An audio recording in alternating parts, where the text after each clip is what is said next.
This is Simracing Cockpit. I bought it a few years ago. I upgraded a few things a few months ago. And there's also stuff for flying. Today I would buy totally different things for flying. But for Simracing, I made pretty good decisions, so I would like to talk about them. Just keep in mind that I'm a terrible driver. I don't care much about the results. For me, racing is mostly for fun. And the most fun I have when there is force feedback, haptic, when shaker is shaking my cockpit, when I have to fight a little bit with steering wheel, when I feel that I'm in a real car, not just in a toy. Of course, with this equipment, it's not possible, but at least I'm closer to it. And I will start with steering wheel. For $250, this was great purchase. As you see, it's not beautiful. It's ugly. I play in virtual reality, so I don't see this. I see real racing car. I see different racing wheel. So I don't care about how it looks. I care how it feels. And this force feedback is very detailed. It's unbelievable how good it is for this price. Before I had a Thrustmaster T150, and it was toy. Like, I felt like I'm using just different controller to driving car, but I felt that I'm playing game. With this one, I feel like I'm driving real car. Maybe not racing car, because it's still 8 Nm, not 20, but I have to fight with it. It's strong enough to give me much more joy with driving car. It's not perfect. Like, for example, this gear shifting is so little, those pads here. The whole steering wheel is not big. It's like entry-level wheels, like Logitech G29 or my old Thrustmaster T150. But it feels totally different. Their software is still not perfect. It's not so advanced like Simagic, for example.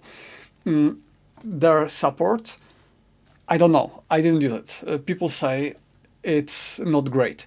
On Discord, I had very good experience, but I didn't have to send anything back.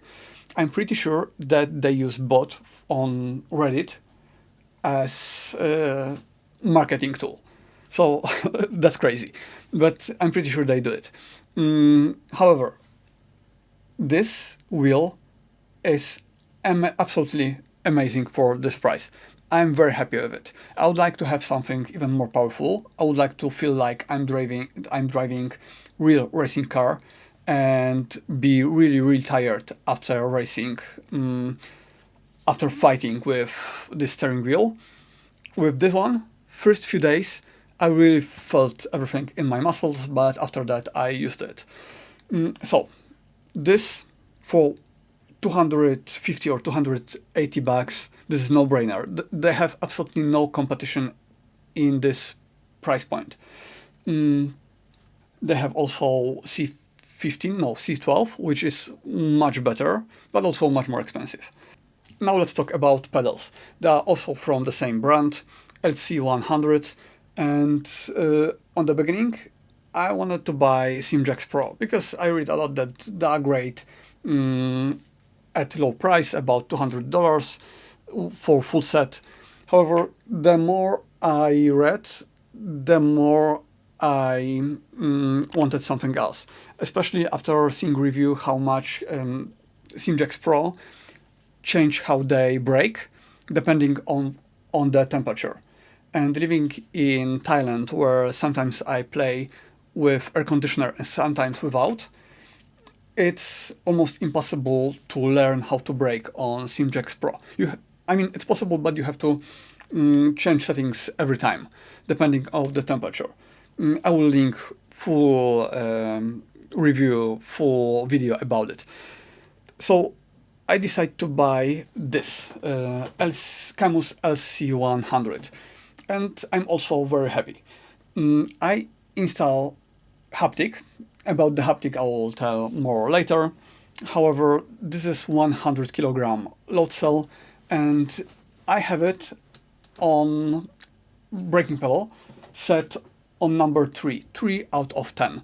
So it's already stiff, but not very much. This is how I like to drive. Maybe in the future I will increase it.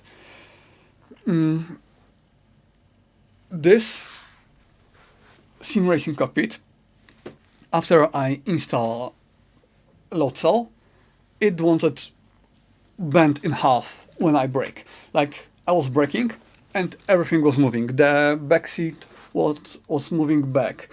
This thing was moving in front. The steering wheel, like, everything was shaking like crazy. And also with this steering wheel, this cockpit was not rigid enough. Of course, it wasn't. It's not made for those kind of equipment. So I saw that they have also Pro version of this cockpit. And Pro version have here straps. So I did the same. I installed straps here. It helped a lot. I could braking much better. However, this seat was still moving a lot. So I installed another strap here, connecting this part with this, and here the same. And since then it was almost good. I could drive without any problems, but it was still not perfect. So at some point I just move it to the wall, and now when I'm driving and I'm braking, it can't move back because there is wall there. So problem solved. I drive in VR, so I can move it anywhere. However, even without this wall, but with those straps, it was pretty good. As you see, my straps are inside this. I don't even know how to call it. It's made for pipes. I bought it because sometimes when I drive, I touch this. I touch the strap. And when I touch like this, I don't care. I don't feel it. It's just it's a good feeling. However, I bought it mainly on the beginning to install it here, and here. Because when I don't drive, I'm in menu, I often have my legs like this, like resting here or here. And it was very uncomfortable without this. Now, no problem at all. And after I use it here, I noticed that it's very comfortable and I install it everywhere. The whole thing cost maybe $5, and straps also just a few dollars. So it was very cheap and very good upgrade. What else? Fans. Fans are a must-have. One blowing in my face, second one around my chest. They are good, but not great. Like, it's very hard to install them, so I have a lot of tape, a lot of zip ties here, and they are loud. I don't hear it at all because I drive in headphones, but they are loud. So they could be better. And at some point I will install Wind Simulator instead of those, so I will change them anyway. I mentioned Simagic Haptic Reactors. Great upgrade, however, not so cheap. I paid maybe $200 for both of them, for throttle and brake. And brake, it is must-have. Even if you don't invest in this, put any shaker on your brake pedal so you can feel ABS. It's a game changer. On the throttle, it's still useful, but it's not so necessary. I have a separate video about how to install those reactors on those pedals, and in fact on any other pedals, without 3D printing, without any third-party accessories. I have Buttkicker, and also you can buy something cheaper, and probably it will be still okay, but I bought it many years ago for $200, and it works great. However, the amplituner is garbage. So it stopped working very, very fast. I switched it to these things. It's very little, very small, and it's just better because it's working. The normal amplituner, the official one, it's overheating all the time. If you search any information on the internet about it, people will say how fast it overheats. However, the whole Buttkicker is overheating, so I had to install fan there, and pretty strong fan. On the beginning, I had Noctua 140 millimeters, and I changed it to something much stronger, 10 inches fan, very loud, but the same, like I don't hear it because headphones, but it's very loud. And also it gives me wind on my back. Not anymore, because when I installed load cells, I had to also install some cushion behind my back to support my lumbar. Without it, the position wasn't comfortable. I have also pillow under my butt. It helps a lot with comfort.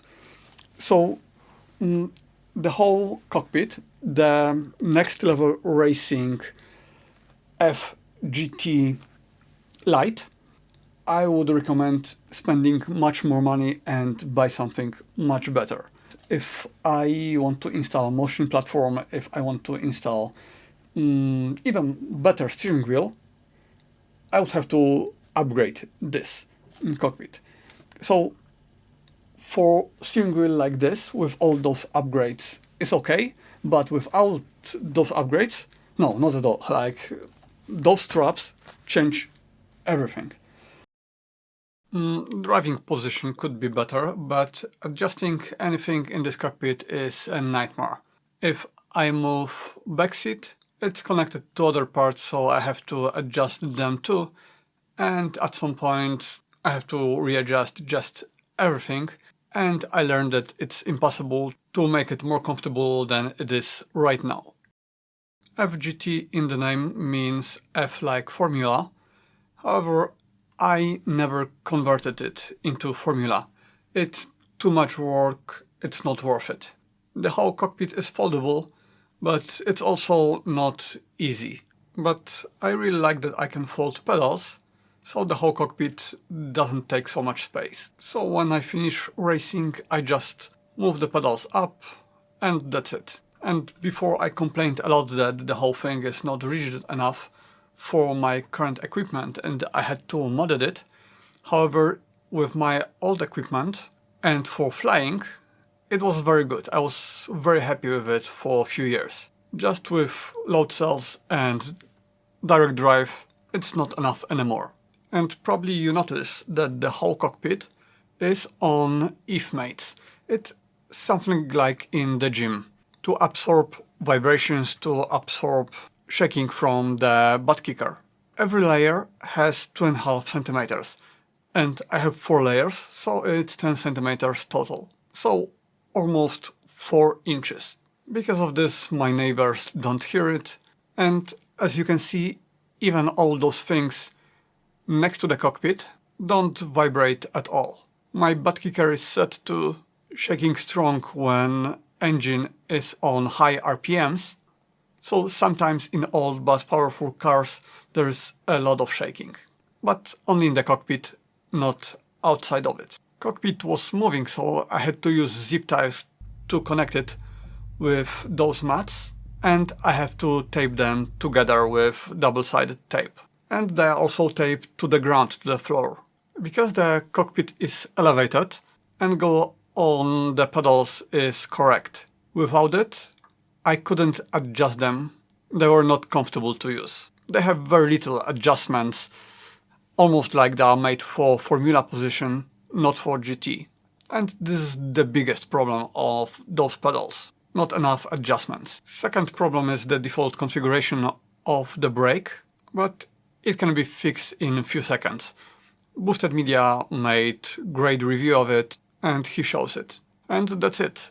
Next step for me should be install wind simulator, change cockpit to something better, and change the steering wheel to something more powerful. Subscribe for more content, mostly about VR, not about sim racing. but if I update something in my cockpit, for sure I will let you know.